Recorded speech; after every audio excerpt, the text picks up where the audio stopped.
새벽에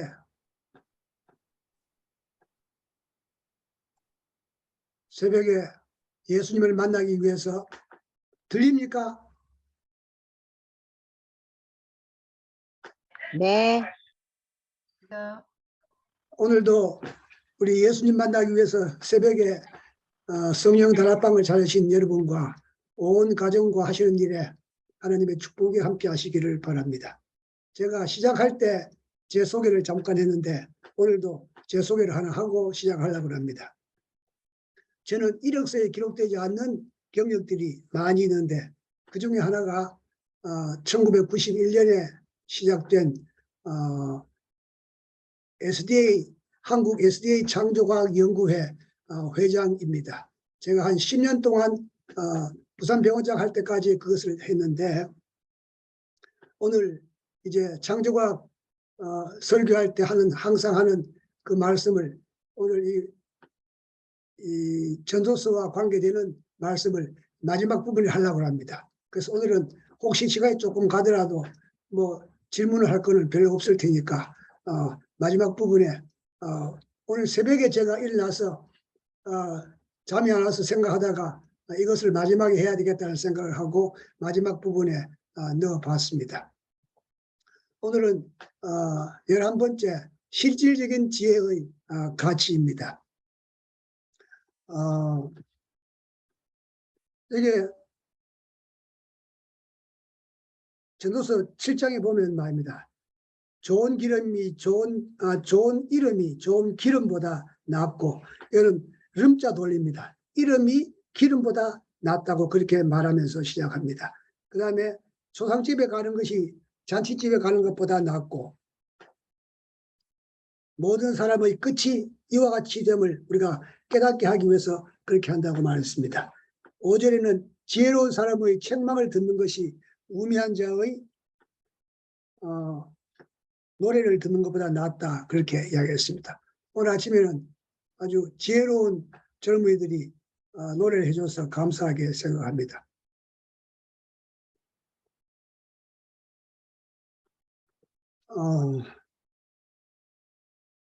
7장 12절에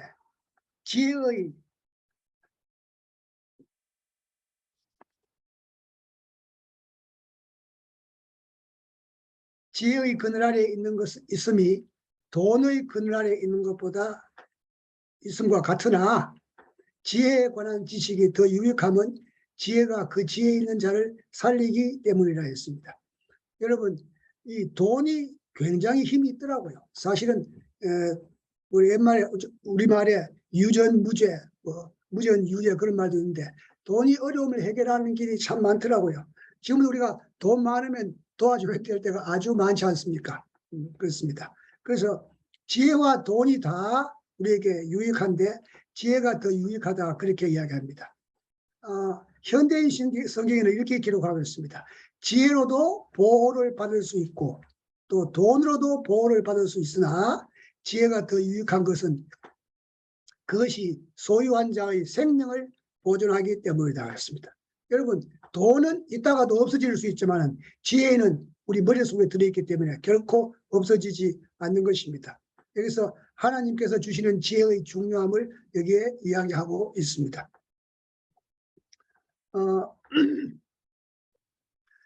돈이 중요하다는 것은 뭐 잠언에도 있고 또 시편에도 있고 여러 군데 많이 있습니다. 그러나 지혜가 더 중요하다는 것을 이야기하고 있습니다. 50 여기는 말입니다. 조금 좀 이상한 말이 있습니다만은 지나치게 의인이 되지 말고 지나치게 지혜자도 되지 말라. 어찌하여 스스로 패망하게 하느냐. 지나치게 의인이 되지 말며 지나치게 우매한 자도 되지 말라. 어찌하여 기한 전에 죽으려 하느냐. 여러분, 지나치게 의인이라고 지나치게 악인이 여기에 이렇게 해석하고 있습니다. 스스로 의를 추구하고 자랑하려는 어리석음을 말하면서 지나치게 의인이 되지 말라, 그렇게 말합니다. 그 다음에 지나치게 악인이 되지 말라는 것은, 이게 지나치게 말은 악을 무절제하게 행하지 말고 돌이킬 것을 권고하는 뜻이 말라고 도이키라는 그런 뜻이 있다는 것입니다. 그래서 이 다윗이 보면 말입니다. 그 나단이 한마디 말로 확 돌아섰습니다. 그래서 지나치게 계속해서 악을 행하지 말라는 스스로 이야기하고 있습니다.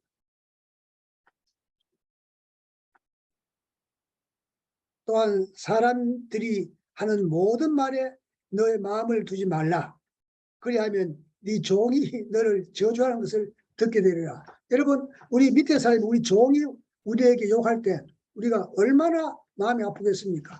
그런데 종이 뒤에서 욕하는 것을 듣지 말라는 겁니다. 그래서 그걸 들으면 실망하니까 다른 사람이 너에게 하는 말에 대해서 너무 마음을 두지 말고 정직하게 하나님 뜻에 맞도록 살라는 말씀 같습니다. 7장 28절에 내 마음이 계속 찾아보았으나 아직도 찾지 못한 것이 이것이라. 이거는 좀 토론이 필요한 말입니다.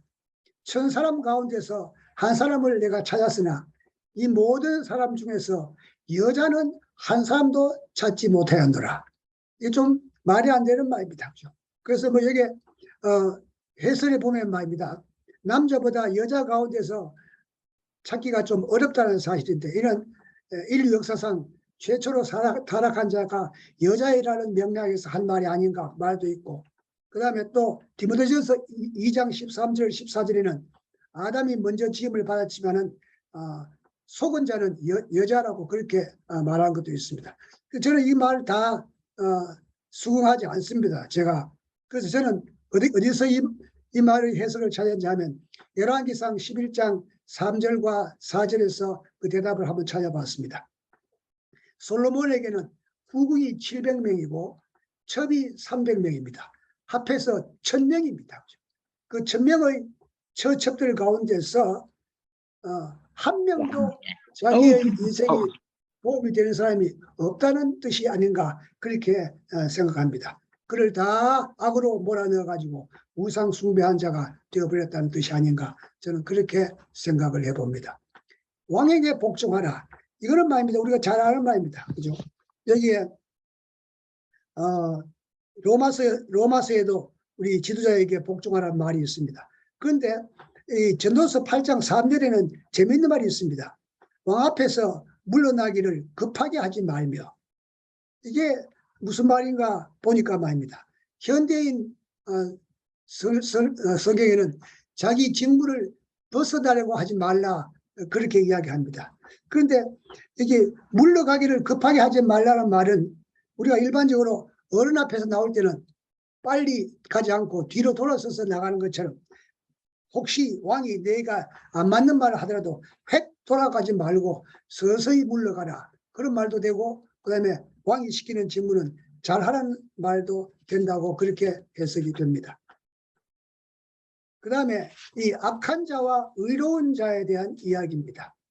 이게 8장 11절에 악한 일에 관한 징벌이 속히 실행되지 아니하므로 이생들이 악을 행하는데 마음이 담대하도다. 와, 이거 정말 참 벌이 곧 내리지 않기 때문에 죄인은 100번이나 악을 행하고도 장수하거니와 또한 내가 아노니 하나님을 경외하여 그를 경외하는 자들은 잘 될 것이요. 여러분 여기 좀 13절에 보면 뭡니까? 악인은 잘 되지 못하며 장수하지 못하고 그날이 그림자와 같으리니 이는 여호와를 경외하지 아니함이라.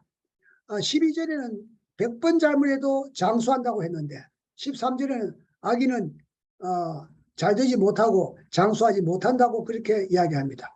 이 모순을 저는 오늘 새벽에 이렇게 생각해봤습니다.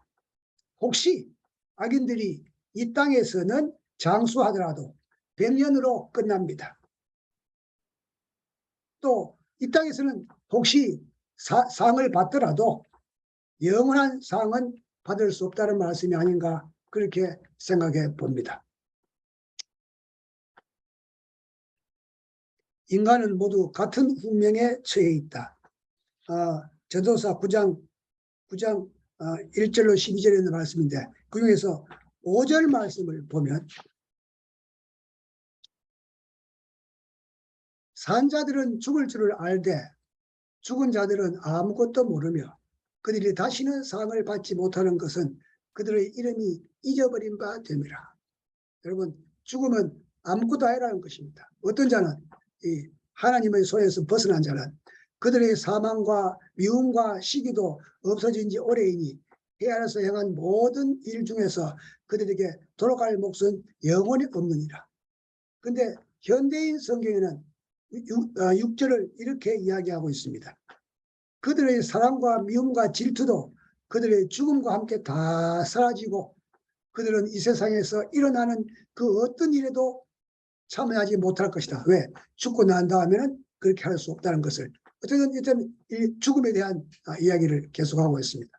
지혜가 어리석음보다 낫다. 앞에는 보면 지혜는 어리석음이나 똑같아 했는데 얘기는 뭡니까? 결론적으로 보면 지혜는 어리석음보다 낫다 그랬습니다. 10장 2절에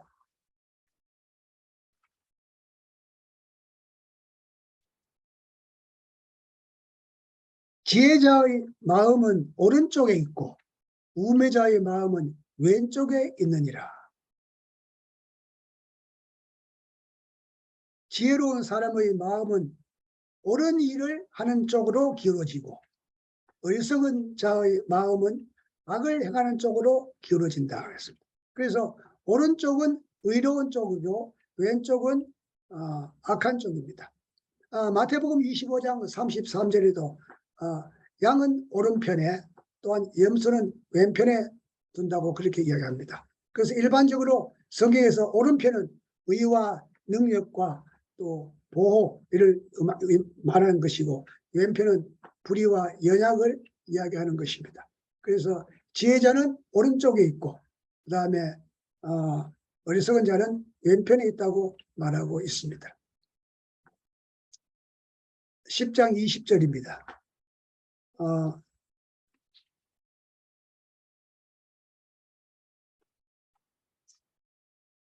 심중에라도 왕을 저주하지 말며 심실이라서라도 부자를 저주하지 말라.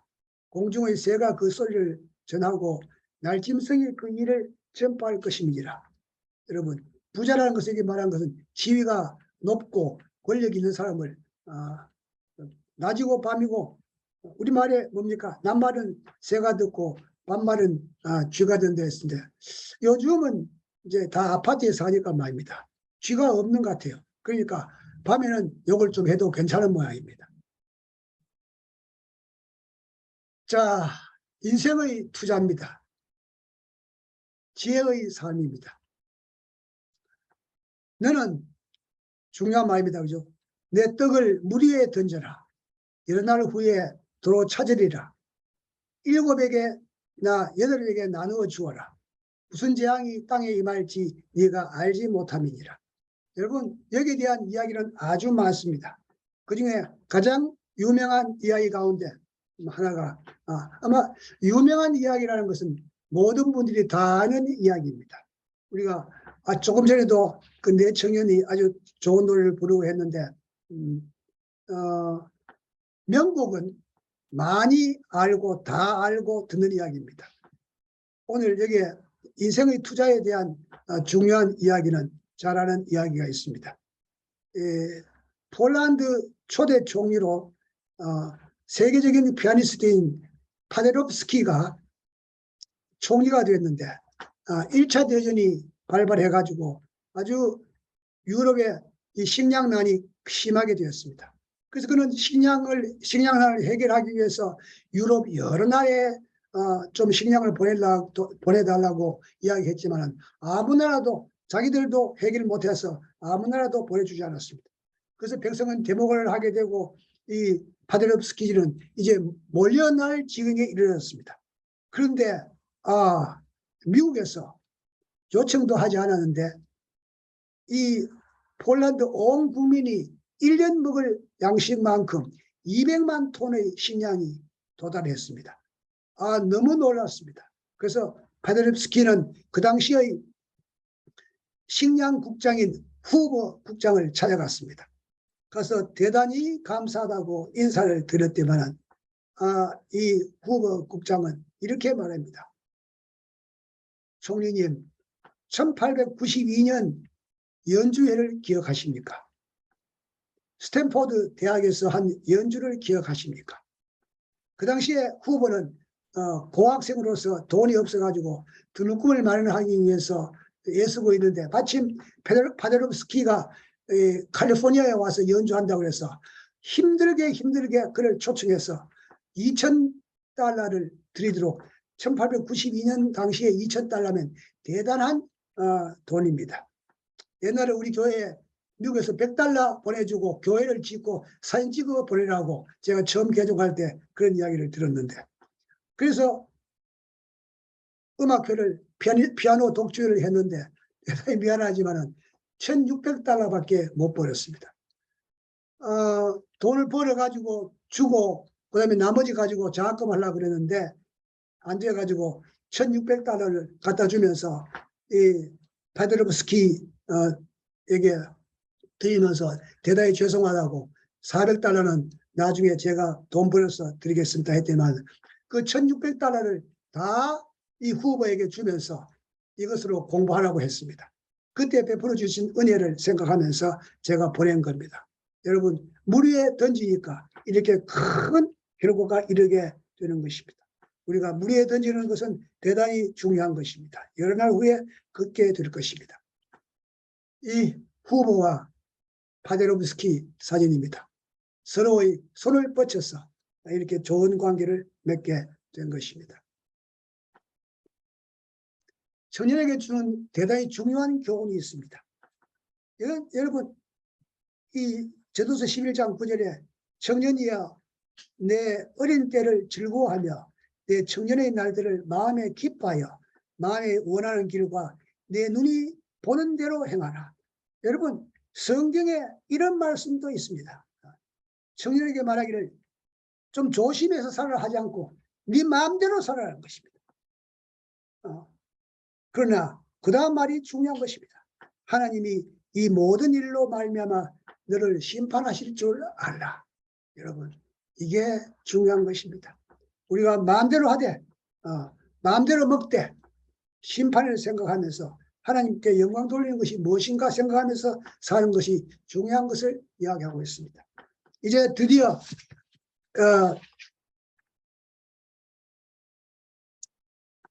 전도서의 결론이 나옵니다. 너는 이 현대인 성경에 이렇게 말합니다. 너는 아직 젊을 때, 청년의 때라고 하는데 곧 고난의 날이 오기 전에 아무 낙이 없다고 말하기 전에 너희 창조주를 기억하라.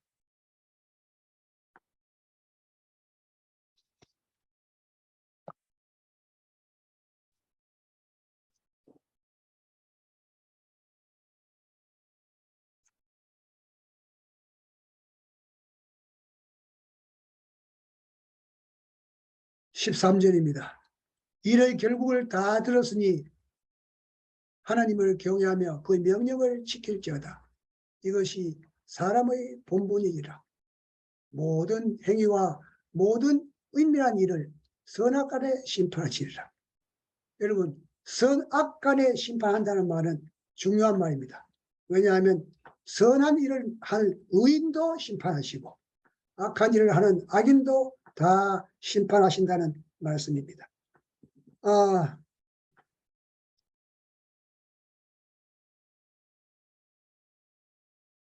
제가 조사 심판에 대한 이야기를 한번 하고 싶은데 그러면 전문가들이 많으니까 그냥 넘어가겠습니다.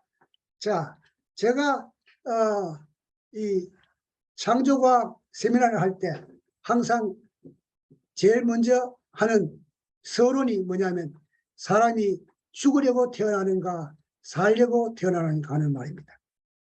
여러분, 어떻게 우리 장현옥 사모님은 죽으려고 태어났습니까? 살려고 태어났습니까? 살려고 태어났죠. 밤에 살려고 태어났습니다. 자, 여러분, 이게 울산바위인데 이 울산바위가 저절로 생겼느냐 누가 만들었느냐 그런 질문을 제가 1977년 우리 학생들과 처음으로 이 설악산에 MT 갔을 때 옆에 애에게 물어봤습니다. 대답을 하지 않았습니다. 왜냐하면 대답할 말이 없습니다. 여러분, 이 설악산의 이 울산바위가 존재하는 원인은 두 가지입니다. 하나는 저절로 생겨났든지 하나는 누가 만들었든지 둘 중에 하나입니다. 그런데 문제는 뭐냐면 이 울산바위가 저절로 태어났다. 비과학적입니다. 왜냐하면 물리학적으로 저절로 태어날 수가 없기 때문에. 그다음에 누가 만들었다. 여러분 저걸 어떻게 누가 만듭니까? 그러므로 둘 다 비과학적입니다. 그런데 울산바위는 존재합니다. 이게 여기에 문제가 있는 것입니다. 둘 다 비과학적인데 울산바위는 존재한다는 것입니다. 그러므로 결론이 뭐냐면 과학적인 사실만이 진리는 아니라는 겁니다. 존재하니까. 그래서 세상 사람들이 많이 과학적이라 하는데 여러분 울산바위가 존재하는 이유, 원인, 그것이 뭐냐면 과학적인 것으로는 증명할 수 없는데 존재는 하기 때문에 우리는 어느 것을 믿느냐에 달려 있습니다. 저절로 생겨났냐를 믿든지 아니면 누가 만들었냐를 믿든지 둘 중에 하나인 것입니다. 여러분 사람의 본능 가운데 가장 중요한 본능이 두 가지가 있는데 하나는 생명의 본능, 살려고 하는 본능입니다. 하나는 숭배의 본능입니다. 자기보다 더 큰 데 대한 숭배하려는 본능입니다. 여러분 생명의 본능, 살려고 하는 본능이 있다는 것은 사람이 살려고 태어났다는 뜻입니다. 또한 숭배하는 본능이 있다는 것은 뭐냐면 우리가 아메바에서 진화해서 사람이 된 것이 아니고 누가 만들었기 때문에 나를 만드신 존재에 대한 숭배입니다. 그래서 사람은 자기보다 더 큰 데 대한 숭배가 있는데 그중에 가장 큰 숭배가 뭡니까? 태양을 향한 숭배인 것입니다. 태양이 아주 우리에게 위대한 것이기 때문에. 자, 생명의 본능이 있다는 것은 사람은 살기 위해서 생명을 갖기 위해서 태어났다는 것입니다. 우리가 요즘 100년 시대라 그러는데 여러분 100년을 살면 며칠을 사느냐 하면 36,525일을 삽니다.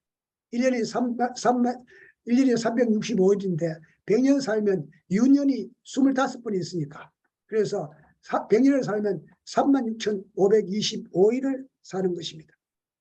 여러분 그 36,525일을 사는데 우리가 딱 태어나서 1년을 살면 99년이 남습니다. 99년을 살면 1년이 남습니다. 그 1년 남았는데 11달을 살면 한 달 남습니다. 한 달 남았는데 29일을 살면 하루 남습니다. 하루 남았는데 23시간을 살면 1시간 남습니다. 1시간 사는데 59분을 지나면 1분 남습니다. 이제 1분 남았는데 59, 58, 57, 56 마지막에 1초 남았는데 땡 하면 죽습니다. 이게 장인호 사모님 지금 사람이 살라고 태어났습니까? 죽으려고 태어났습니까? 이렇게 말하면 죽으려고 태어난 것 같아요. 그런데 중요한 것은 뭐냐면 이 천지 만물을 제대로 생겨났다고 생각하는 사람은 그 사람들은 죽으려고 태어난 사람들입니다. 그냥 죽고 끝나는 것입니다. 그러나 우리는 살려고 태어났기 때문에 사는 것입니다. 그래서 그 사람들은 하루하루 가까이서 죽고 끝나고 우리는 어떻습니까? 쭉 살다가 너무 힘들면 잠듭니다.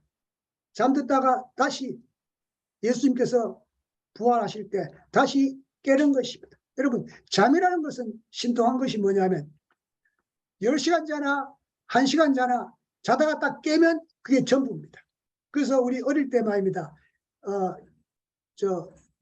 2부 수업할 때 오전 오후 수업할 때 말입니다. 수업할 때 오전 내내 놀다가 오후에 가서는 공부하고 집에 와서 너무 피곤하니까 잠깐 잠들립니다. 한 30분 자고 일어나서는 가방 챙깁니다. 왜냐하면 해가 뉘어지니까 이게 아침인 줄 알고. 여러분 1시간 자나 30분 자나 1년 자나 1000년 자나 6000년 자나 자다가 딱 깨면 바로 그것이 다음 날인 것입니다. 여러분, 우리는 이 36,525일로 끝나는 것이 아니라 예수님께서 재림하실 때 다시 부활해서 우리가 살아난다는 것이 우리에게 주어지는 소망인 것입니다. 그래서 저는 성경 가운데서 꼭 석절은 외워야 되고 그 석절에 대한 확신만 있으면 괜찮다는 것이 창세기 1장 1절 우리 잘 아는 것입니다. 태초에 하나님이 천지를 창조하시니라. 이 창조주 하나님을 확실히 신뢰하면 어떤 시험이 오더라도 이길 수 있습니다. 그런데 창조주 하나님은 신뢰하는데 요한복음 3장 16절에 있는 말씀은 뭡니까? 믿지 않는 사람들이 뭐냐면 유대인들이 유대교인입니다. 하나님이 세상을 이처럼 사랑하사 독생자를 주셨으니 예수 그리스도를 믿는 것이 우리의 생명인 것입니다. 세 번째가 뭐냐면 계시록 22장 20절입니다.